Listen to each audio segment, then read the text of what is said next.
to not have a balanced frequency response over a mix has, let's say, three main reasons. First of which is room treatment or no room treatment in the room you're working with. If your room, for example, has problems in the mid-range, which most regular size rooms have if they have no room treatment. You have cancellation in some areas, you have boosts in other areas, and then you start counteracting in your mix, because if your room is telling you, oh, so many mids, then you start carving out because you think it's the mix, while in fact it can very well be that it's the room. It's not what's coming out of the speaker, but it's what your room is letting you think that it is.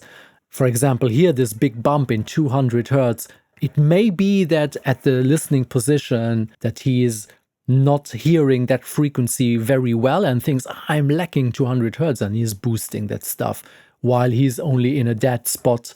So this is room acoustics. The other thing is the speakers that you're using. Sometimes, especially if you're working on headphones, sometimes they have like a pretty, funky frequency response, maybe too much lows or a big bump in the middle or a big dip in the middle or something. And you may misinterpret what's going on and you think there is too much of a certain frequency while it isn't, and you are doing a wrong move just because you're listening wrong. The third thing is ear fatigue and or the lack of referencing. You start working, you start twisting knobs, and you can drastically change the sound so quickly that you completely lose any point of reference.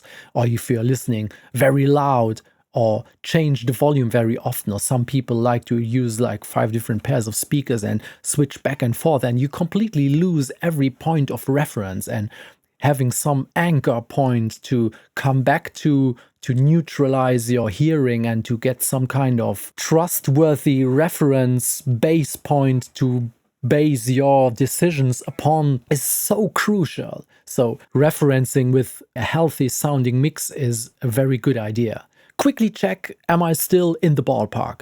Or am I getting a little bit bright because my ear's getting tired and I'm hearing less high frequencies the more the day progresses, and I counteract it by adding more treble as is healthy for the mix just because I can't hear them anymore.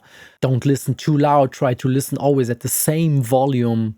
Get used to what you're listening to and give yourself a chance of getting some reliable experience and some reliable reference point that you can trust on for taking your decisions.